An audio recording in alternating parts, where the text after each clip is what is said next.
Hello बच्चों, नमस्कार, प्रणाम। मैं रमोद कुमार आप सभी का डॉक्टर एम के इंस्टीट्यूट मधेपुरा में स्वागत है। बच्चों, ये अभी चल रहा है बीपीएससी का सेशन। बीपीएससी के प्रीवियस ईयर चल रहा है और पर डे 25 क्वेश्चन का लाइव डिस्कशन था। कुछ टेक्निकल प्रॉब्लम के कारण हम नहीं आ रहे थे, फिर ये चल रहा है।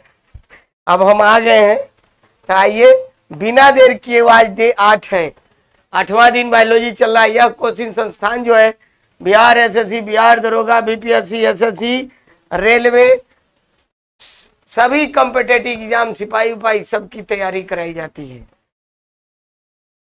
आइए अब देखते हैं, पहला क्वेश्चन देखते हैं। पहला क्वेश्चन हम देखते हैं,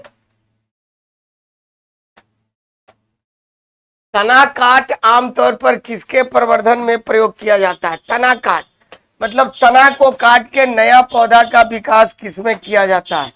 तो ये किससे किया जाता है? तो गन्ना से। किससे? गन्ना से। और गन्ना में जो भी पौधे के तना काट या जड़ को काट कर एक नए पौधे का विकास किया जाता है उसको बोलते हैं वेजिटेटिव प्रोपागेशन। वेजिटेटिव प्रोपागेशन, कायिक जनन। और कायिक जनन में आपको गन्ना हो गया, गन्ना के बाद गुलाब, गुलाब, उड़हुल, उड़हुल, उसके बाद हो गया मेहंदी, मेहंदी, परवल, परवल, उसके बाद परवल के बाद ये आपका हो गया शकरकंद,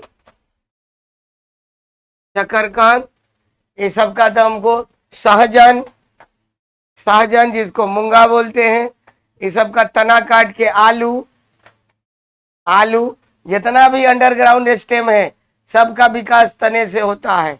आलू, हल्दी, अदरक, ओल, अरबी, लहसुन, प्याज, आलू, सभी में क्या होता है? कायिक जनन, वेजिटेटिव प्रोपागेशन। और वेजिटेटिव प्रोपागेशन से पौधे के आनुवांशिक गुण को बचाया जाता है। आनुवांशिक गुण को बचाया जाता है। क्या होता है? आनुवांशिक गुण को बचाया जाता है। तो ये गन्ना में होता है। केला में पौधे को ही अलग करके रोपा जाता है, पौधा से ही पौधा को, इसमें पौधा को, तो वेजिटेटिव प्रोपागेशन नहीं होता। आम और कपास में क्या लगाते हैं? बीज या कलमी बांधते हैं। ठीक है, तो ये वेजिटेटिव प्रोपागेशन का एग्जाम्पल है। मतलब इसमें तना को काट के एक नए पौधे का विकास किया जाता है और इसका एग्जाम्पल क्या हो गया? गन्ना। और बाकी इतना सब एग्जाम्पल हमने लिख दिया है, ये सब उसी का एग्जाम्पल्स है। क्लियर? हाँ भाई, मटर का पौधा है, मटर का बायोलॉजिकल नाम क्या है भाई? Pisum sativum. क्या है? Pisum sativum. तो ये क्या है? शाक है, शाक है। ये न झाड़ी है न पौधा है। पुष्प, पुष्प के अध्ययन को क्या बोलते हैं? एंथोलॉजी। और फूल का जो निर्माण होता है स्टेम, तना, लीफ, लीफ, पत्ती के सम्मिलित रूप को क्या बोलते हैं? शूट, शूट, प्ररूप। और फूल जो है इसी शूट का रूपांतरण है जो पौधे का क्या है? यानी फूल का निर्माण किससे होता है? शूट, प्ररोध से। और फूल शूट का रूपांतरण है जो पौधे का क्या है? लैंगिक भाग, भाग यानी सेक्सुअल पार्ट। लैंगिक भाग सेक्सुअल पार्ट है। ठीक है, तब मटर का पौधा क्या है? शाक, पाइसम सेटाइवम। और इसी पर मेंडल का प्रयोग होता है। किसका प्रयोग? Mendel, Gregor John Mendel Mendel साहब का प्रयोग किस पर होता है? मटर के पौधा पर। क्लियर?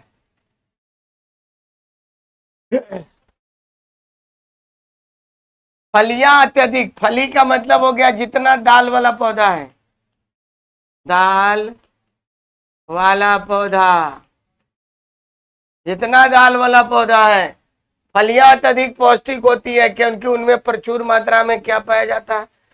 फलियां जितना भी दाल होता है सब में प्रोटीन की मात्रा क्या होती है? अधिक होता है। सब में प्रोटीन होता है और सबसे अधिक प्रोटीन, सबसे अधिक अधिक प्रोटीन किसमें होता है? सोयाबीन में। कितना? 42%। इससे भी ज्यादा सोयाथी में होता है। सोयाबीन से ज्यादा, सोयाबीन से ज्यादा किसमें होता है? तो मशरूम में। मशरूम, सोयाबीन से ज्यादा किसमें होता है? मशरूम में। क्लियर? तो ये हो गया। स्टार्च का मतलब हो गया ये आपको कार्बोहाइड्रेट, कार्बोहाइड्रेट, और 1 ग्राम कार्बोहाइड्रेट से 4.2 कैलोरी ऊर्जा की प्राप्ति होती है। पौधा में जो है भोजन किस रूप में संचित होता है? स्टार्च के रूप में। भोजन संचित रहता है कहाँ? पौधा में। पौधा में किस रूप में? स्टार्च के रूप में। 1 ग्राम प्रोटीन से 4.2 कैलोरी ऊर्जा की प्राप्ति होगी और 1 ग्राम वसा से 9.3 कैलोरी ऊर्जा की प्राप्ति होती है। तो सबसे अधिक वसा से ऊर्जा की प्राप्ति होती है। हो गया? क्लियर?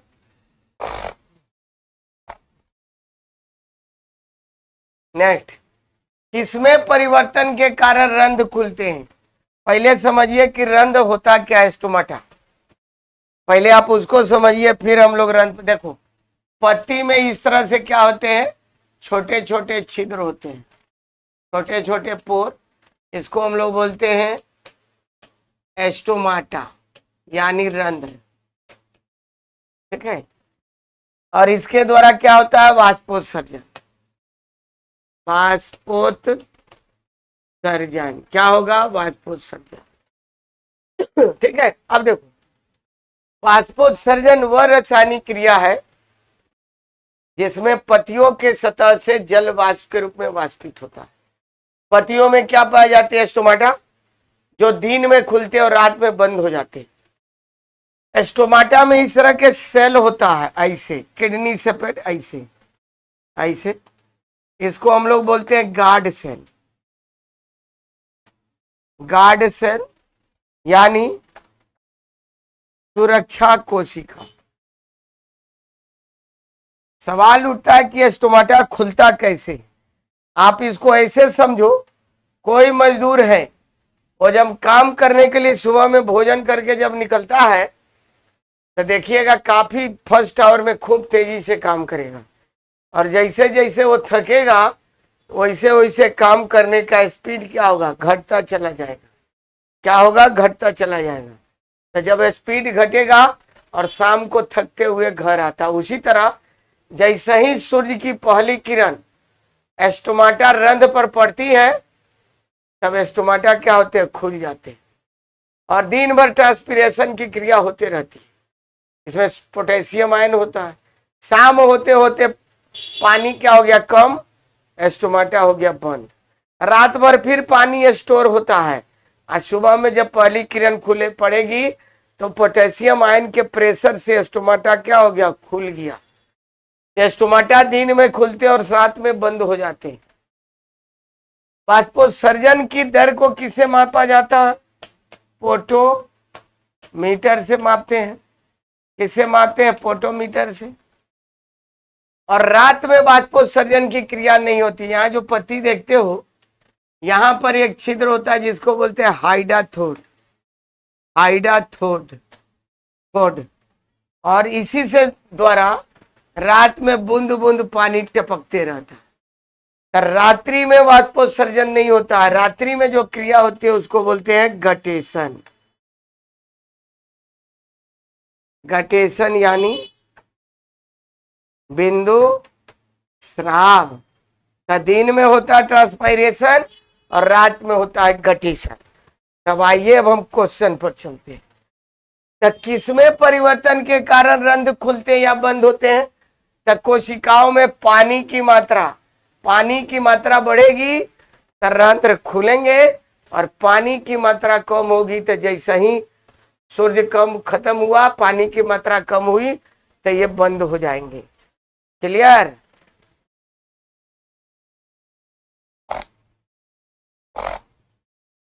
सक्शन पुल के कारण पेड़ों में पानी बहुत ऊंचाई तक पहुंच जाता है, जिसका क्या कारण है? तो सक्शन पुल के कारण जब पौधों में पानी बहुत ऊंचाई पर पहुंच जाता है तो इसका कारण क्या है? बाष्पोत्सर्जन। क्या है? बाष्पोत्सर्जन। और बाष्पोत्सर्जन दिन में होता है, रात में नहीं होता है। और किसके द्वारा होता है? एस्टोमाटा। एस्टोमाटा यानी रंध्र। और 95% एस्टोमाटा के द्वारा होता है, और 5% होता है क्यूटिकल।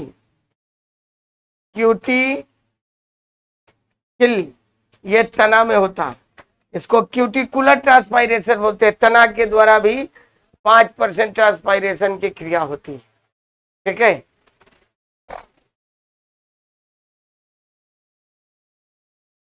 लीची का खाद्य भाग क्या है? तो लीची का खाद्य भाग एरिल है। क्यों? तो आप देखोगे इस तरह का अगर लीची है, ये मान लो बीज है, और बीज के ऊपर जो है ये मांसल पार्ट है। क्या है? मांसल पार्ट है। तो इसके जब हम तोड़ेंगे तो कंप्लीट अलग हो जाएगा, इसलिए लीची में खाने वाला भाग एरिल है। थैलेमस किसका कहते थे? सेब और नाशपाती। और ये दोनों क्या है? असत फल। दोनों क्या है? असत फल है। बीज कोट, सीड कोट किसमें खाते?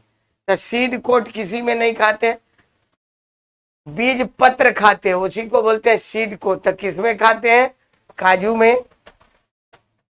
काजू, मूंगफली, सभी दाल, इस सब में हम लोग क्या खाते हैं? बीज पत्र खाते हैं। ठीक है। तो लीची में हम लोग क्या खाते हैं? एरिल खाते हैं। क्लियर? नेक्स्ट, अदरक एक भूमिगत तना एवं जड़ नहीं। अब देखो, सबसे पहले देखो कि तना किसको कहेंगे। आप देखिएगा, जब हम बीज तोड़ते हैं, सेम का जब बीज तोड़िएगा सब्जी वाला, तो इस तरह का स्ट्रक्चर आएगा। इस तरह का स्ट्रक्चर आएगा। यहां पर ऐसे नीचे वाले को बोलते हैं रेडिकल यानी मूलांकुर, और ऊपर वाला को बोलते हैं पुलमुल यानी प्रांकुर। ठीक है। अब देखो, ये रेडिकल से किसका विकास होता है? जड़ का विकास होता है, जड़ का। और पुलमुल प्रांकुर से किसका? तना का। तब पौधे का वह भाग जिसका विकास पुलमुल प्रांकुर से होता है और यह भूमि के ऊपर बढ़ता है। लेकिन जो भूमिगत तना है, इस परिभाषा के अपवाद है। कौन अपवाद है? अपवाद भूमिगत तना इसका अपवाद है। अपवाद में क्या हो गए? तो ये आपको हो गए हल्दी, अदरक, ओल, अरबी, लहसुन, प्याज, आलू। ये सब क्या है? अंडरग्राउंड स्टेम है। ये इसके अपवाद है। क्यों? तो देखो, इस पर जो है, इसमें इस तरह से आप देखिएगा तना में पाया जाता है, जैसे इसको हम लोग बोलते हैं नोड। नोड यानी संधि।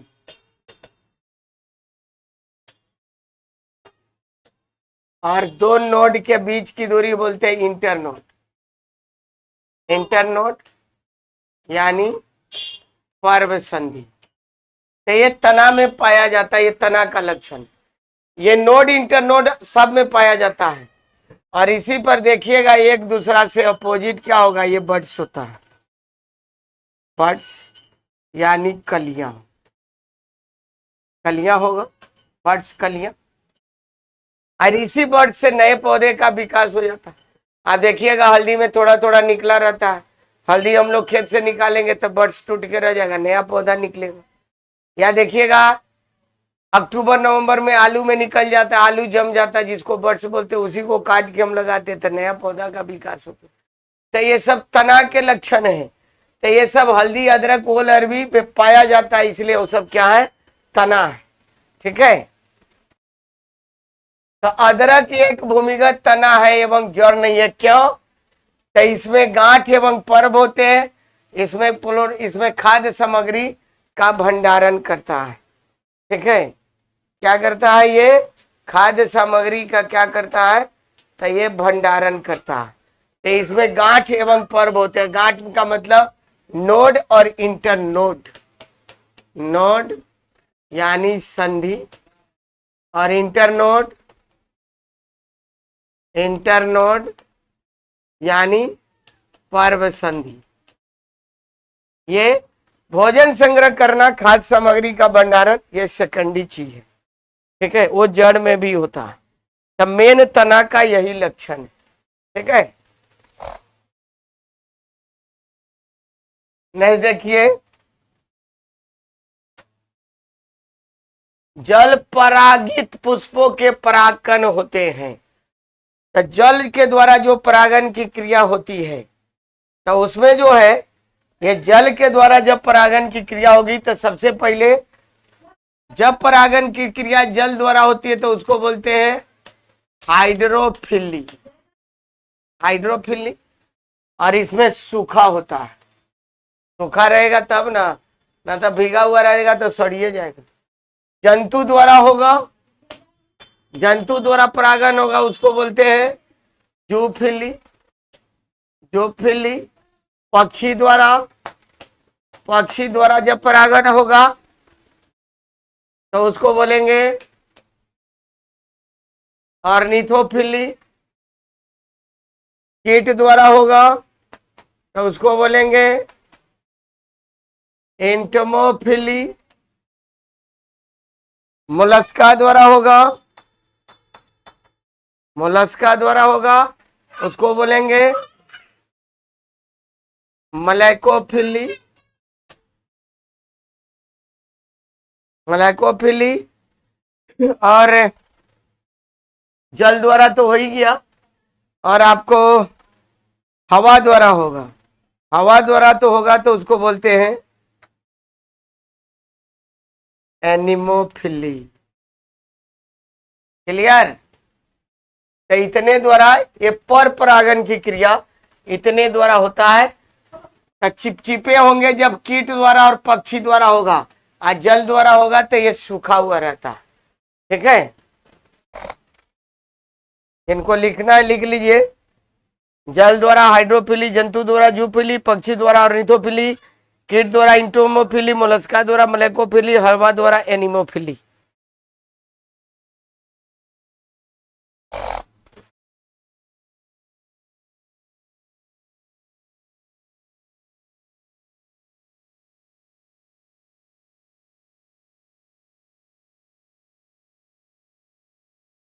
पौधे की जड़ों में मृदा जल में प्रवेश करता है। किसके कारण? तो पौधे की जड़ों में पानी कैसे प्रवेश करता है?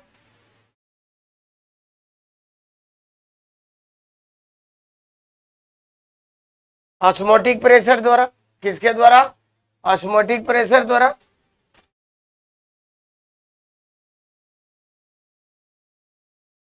Osmotic pressure. और ये आपको किसके द्वारा पहुंच जाएगा? जाइलम द्वारा। जाइलम द्वारा, किसके द्वारा पहुंचाएगा? जाइलम द्वारा। और फ्लोएम द्वारा क्या करेगा? फ्लोएम द्वारा भोज्य पदार्थ, भोज्य पदार्थ, पदार्थ का संवहन, संवहन। और जल, जल का संवहन कौन करता है? जाइलम। और भोज्य पदार्थ का संवहन करता है फ्लोएम। जाइलम की जो दिशा होती है ये नीचे से ऊपर, और इसकी दिशा होती है सभी दिशा में, सभी दिशा में। क्या हो गया? सभी दिशा में। क्लियर?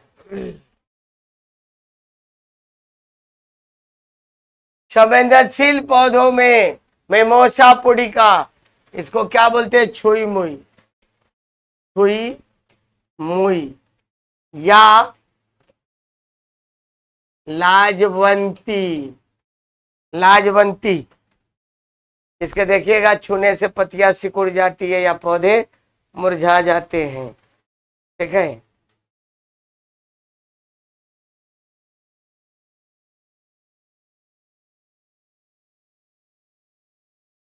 तो इसमें तो कोई नहीं चला, इसको बोलते हैं सिस्मो नेस्टी। क्या बोलते हैं? सिस्मो नेस्टी। इसमें से कोई नहीं है।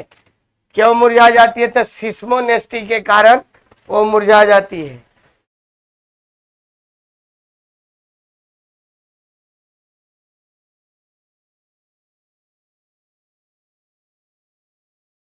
सिस्मो नेस्टी के कारण जब हम लोग उसको छूते हैं तो उसकी पत्तियां या तना क्या होती है? मुरझाती है और नीचे की ओर लचक जाती है, गिर जाती है। निम्न में से कौन सा एक सच्चा फल है? अब देखो, वैसा फल जिसका विकास ओभरी से होगा। तब ओभरी से जिसका होगा उसको बोलते हैं हम लोग सत्य फल। सच्चा फल नहीं है। तो जिसका विकास ओभरी यानी अंडाशय से होगा उसको बोलते हैं सत्य फल। और जिसका विकास अंडाशय को छोड़ के, अंडाशय को छोड़कर फूल के अन्य भाग से होगा उसे असत्य फल कहते हैं। भाई सच्चा फल नहीं है का मतलब असत्य फल। और इसका एग्जाम्पल आप याद रखेंगे। एक हो गया सेब, सेब हो गया। दूसरा हो गया नाशपाती, काजू, कटहल, अंजीर और अनानास। अनानास ये सब क्या है? 1 2 3 4 5 6, ये सब असत्य फल के एग्जाम्पल है। और इनका विकास अंडाशय से नहीं होता है, बाकी सब सत्य फल है। तो अंगूर, खजूर, आलू बुखारा सब सत्य है। सच्चा फल का मतलब ये असत्य फल है। क्लियर है? एक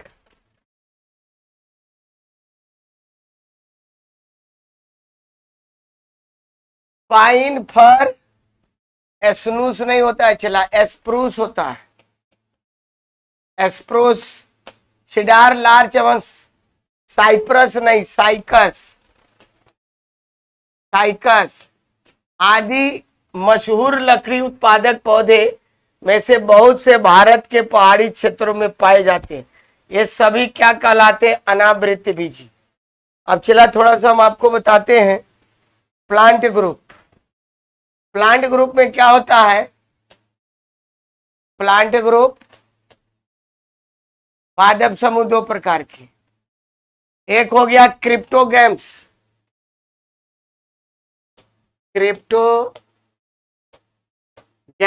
यानी अपुष्पीय पौधा।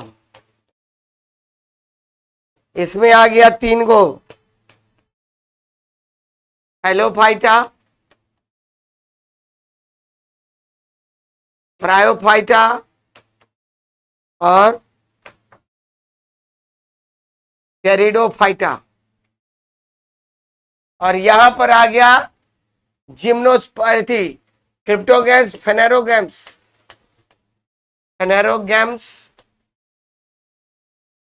पुष्पीय पौधा, पुष्पीय पौधा। और इसमें आ गया जिम्नोस्पर्म्स,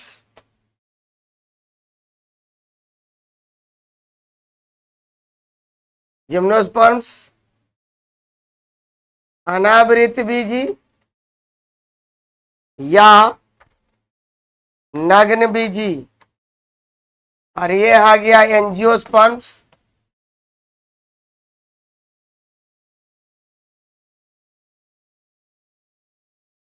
आवृत बीजी। अब जरा समझिएगा, थैलोफाइटा का मतलब जड़ पता तना पत्ती में अंतर स्पष्ट नहीं होता। थैलस, जितना सवाल है सब इसमें आएंगे। स्पाइरोगाइरा, क्लेमाइडोमोलस, वाल्वा, यूलोथ्रिक्स, कारा, सब क्या है थैलोफाइटा। ब्रायोफाइटा में जड़ तथा पत्ती पूर्ण रूप से विकसित नहीं होते, तो जाइलम और फ्लोएम का भी विकास नहीं होता। इसमें आएगा riccia, funaria, liverwort, moss, sargassum. Pteridophyta, इसमें जाइलम और फ्लोएम का विकास होता है, तो जड़ तना और पत्ती का भी विकास होता है। इसमें आएगा सेलेजिनेला, लाइकोपोडियम, फर्न, यूकिस्टम, मार्केंसिया, सब आएगा। तो इसमें बिना फूल वाले पौधे होते हैं, क्रिप्टोगैम्स। यहाँ फूल वाले पौधे होते हैं, तो ये अनावृत बीजी, जिम्नोस्पर्म, नग्न बीजी, जड़ तना पत्ती फूल और बीज पाए जाते हैं। इसमें क्या होता है, फल, फल नहीं होता, फल नहीं होता है, तब बीज किसी भी प्रकार के आवरण में बंद नहीं होता, बीज नेकेड होता है, नंगा होता है। अब वही है पाइन, एस्पोरोसिडार्च, larch, cycas pinus, ginkgo biloba, metasequoia, जो आपको क्वेश्चन में था। तो ये अनावृत बीजी हो गया। और ये एंजियोस्पर्म पादप समूह का सबसे डेवलप ग्रुप है। इसमें जड़ तना पत्ती फूल फल बीज पाए जाते, बीज फल के अंदर में होता है। कद्दू, करेला, नेनुआ, ककड़ी, खीरा, आम, जामुन, लीची, नीम, अशोक, धान, गेहूं, मक्का, ज्वार, बाजरा, सब कहा जाएगा, एंजियोस्पर्म्स में। क्लियर? ये क्या हो जाएगा, अनावृत बीजी।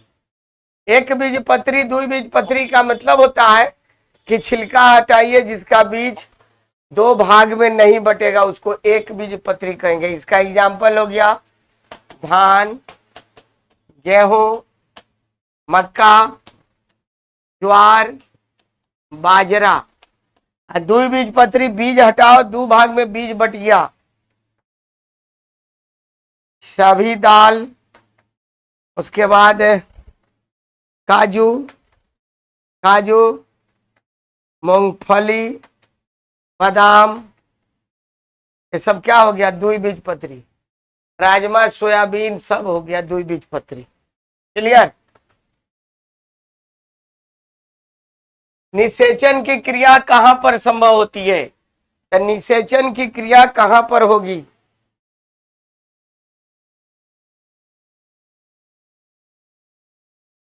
कहां पर होगी, अन्नवाहिनी, फैलोपियन ट्यूब में, ट्यूब, इसी को बोलते हैं ओविडक्ट। हिंदी होगा डिम्ब वाहिनी या अंड वाहिनी। इस तरह का क्वेश्चन है तो देख लेंगे, फैलोपियन ट्यूब या ओविडक्ट। तो यहीं पर क्या होता है, निषेचन की क्रिया होती है। और निषेचन के बाद गर्भाशय में क्या होता है, भ्रूण का विकास, भ्रूण का विकास। ठीक है? और योनि मार्ग में स्पर्म जो है ऊपर की ओर बढ़ता है, जहां सेक्सुअल रिप्रोडक्शन की क्रिया होती है। फूल का फल बनता है, तब फूल से कौन सा फल बनता है, अंडा से। अपरा जो है गर्भाशय में बच्चा जो है मां से भोजन और पोषण ग्रहण करता है, अपरा के द्वारा, प्लेसेंटा के द्वारा। और बाह्य दलपुंज फूल का बाहरी भाग है, फूल का बाहरी भाग है। और ये पंखुड़ी रंगीन होता है, रंगीन होता है।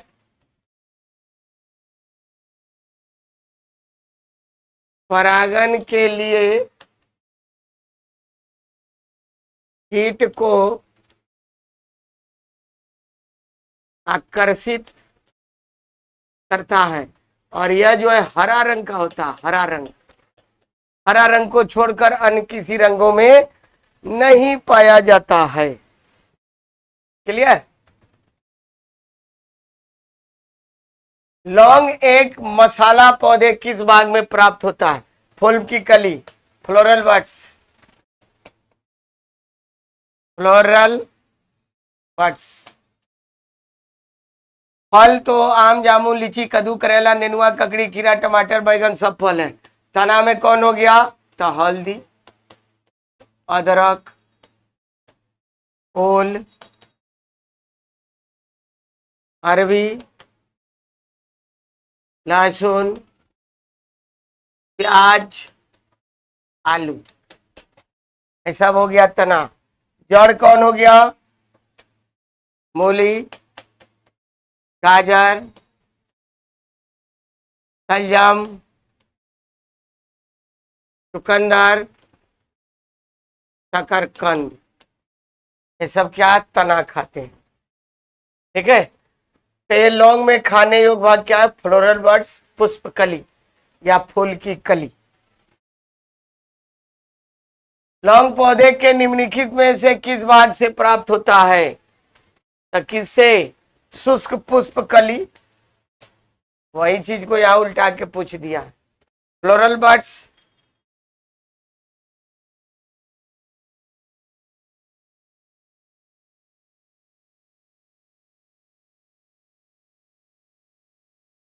कुकुरमुता, लौंगा कौन से मसाले का वैज्ञानिक नाम है? लौंगा दे दिया है तो चला ये हो गया कुरकुमा लौंगा। तो ये लौंग का ही बायोलॉजी।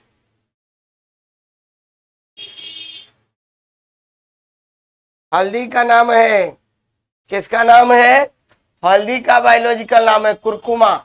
और हल्दी में एक कुरकुमीन, कुरकुमीन नामक पिगमेंट पाया जाता है। पिगमेंट यानी वर्णक, जिसके कारण हल्दी का रंग क्या होता है? पीला। क्या होगा? पीला।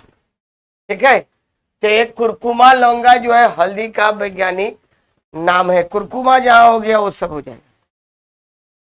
इंसुलिन किससे प्राप्त होता है? डायलिया के जड़ से।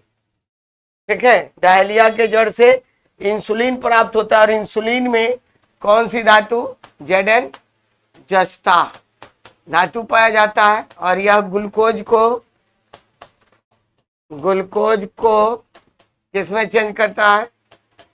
ग्लाइकोजन में। किसमें? ग्लूकोज को ग्लाइकोजन में परिवर्तित करने का काम करता है। तो ग्लूकोज को ग्लाइकोजन में कौन चेंज करता है? तो ये इंसुलिन। ठीक है। एस्प्रिन कहां से मिलती है? एस्प्रिन कहां से मिलती है?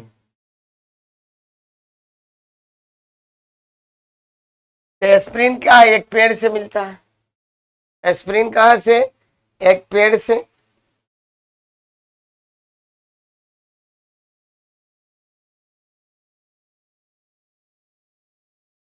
ये बिल्लो वृक्ष के छाल से, बिल्लो वृक्ष के छाल से बनाया जाता है। ये एंटीपायरेटिक है, दर्द निवारक दवा है। ठीक है, एंटीपायरेटिक है, ये दर्द निवारक दवा है। क्या है? एंटी पायरेटिक, दर्द निवारक दवा। ठीक है।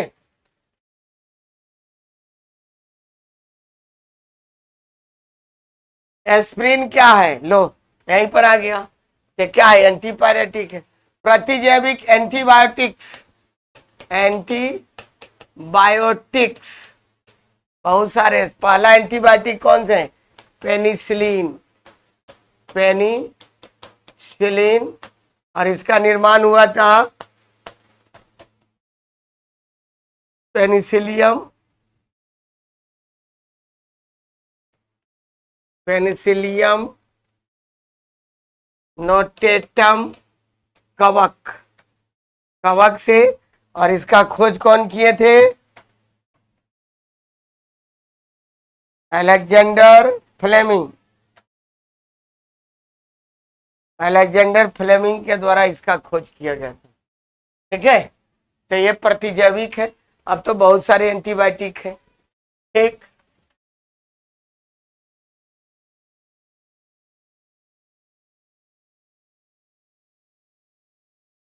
सबसे लंबा जीवित वृक्ष कौन है? तो सबसे लंबा जीवित वृक्ष जो है ये आपको सिकोया है, सिकोया है। और इक्लिप्टस को बोलते हैं पर्यावरण का आतंकवादी पौधा। इसलिए पर्यावरण का आतंकवादी पौधा बोलते हैं कि पानी को ज्यादा ट्रांसपीरेट करता है, वाष्पोत्सर्जित करता है, इसलिए इसको पर्यावरण का आतंकवादी पौधा कहते हैं। जहां पर यह होता है वहां पर दूसरे पौधा को नहीं होने देता है। ठीक है, तो पौधा सूख जाता है और ये वाटर टेबल को कम करता है। तो सिकोया सिम्परविरेंस, सिम्परविरेंस ये विश्व का सबसे लंबा वृक्ष है और इसकी ऊंचाई 120 मीटर है। ये अमेरिका के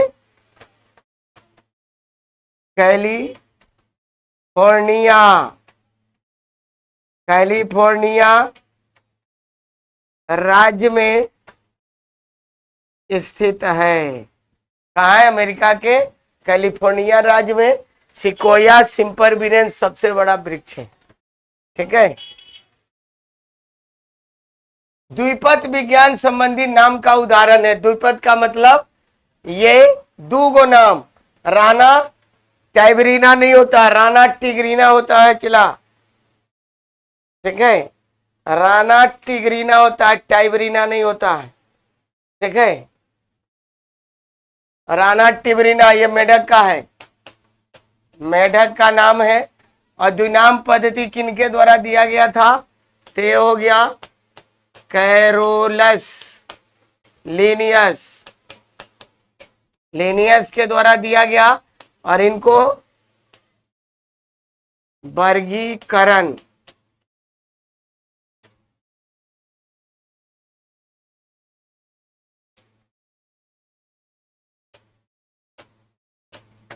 इनको जो है वर्गीकरण का पिता भी कहते हैं। क्या कहते हैं? कैरोलस लिनियस को वर्गीकरण का पिता। बाइनोमियल नोमेनक्लेचर द्विनाम पद्धति इन्हीं को द्वारा किया गया। ये लैटिन में कैरोलस लिनियस बोलते हैं। इनका नाम पूरा है कार्ल बॉन लिन, कार्ल बॉन लिन। ये भी अगर पूछ सकता है, कार्ल बॉन लिन न तक कैरोलस लिनियस। ठीक है, राना टैबरीना, राना टिग्रीना। किस वनस्पति खाद्य में अधिकतम प्रोटीन होता? आ गया यहाँ पर सोयाबीन। कितना परसेंट था? 42%। पहले आ गया, आपको तो हम पहले बता दिए थे। ठीक है,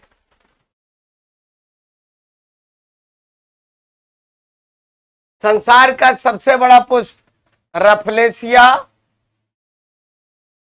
और नाल्डी, रफलेसिया और नाल्डी है। इसका व्यास कितना होता है? 1 मीटर होता है। इसका व्यास कितना होता है? 1 मीटर। और सबसे छोटा पुष्प जो है, सबसे छोटा पुष्प ये क्या है? बुल्फिया पंकटाटा। ये सबसे छोटा, ये सबसे बड़ा रफलेसिया और नाल्डी। चाइना और मंगोलिया के जो बीच में उलन बटोर का जो मरुस्थल है उसमें पाया जाता है। ये बड़ा ही बेकार दुर्गंध देता है, बड़ा ही बदबूदार पौधा है। दूर से ही इतना बदबू देता है कि दूर से पता चल जाएगा कि बदबूदार पौधा। ठीक है। एड्स निम्न कारणों में से किसके द्वारा होता है? एड्स किसके द्वारा होता है? तो एड्स जो है विषाणु के द्वारा होता है। कौन? HIV वायरस, यानी ह्यूमन इम्यूनो वायरस। और ये HIV वायरस जो है टी लिम्फोसाइट को क्षतिग्रस्त कर देता है, जिसके कारण क्या होता है? रोग प्रतिरोधक क्षमता जो है समाप्त हो जाती है। क्या हो जाता है? रोग प्रतिरोधक क्षमता खत्म हो जाती है। अगर कोई भी रोग होगा, अगर होगा बुखार, तो मरेंगे बुखार से, क्योंकि बुखार से लड़ने की क्षमता क्या हो गई? समाप्त हो गई। ये हो गया HIV वायरस। ठीक है। तो मेरा वीडियो कैसा लगा? इसको लाइक कीजिए, शेयर कीजिए, और डॉक्टर MK इंस्टीट्यूट मधेपुरा के संस्थान के चैनल को सब्सक्राइब कीजिए। फिर मिलते हैं अगले क्लास में, तब तक के लिए थैंक यू, बाय, धन्यवाद।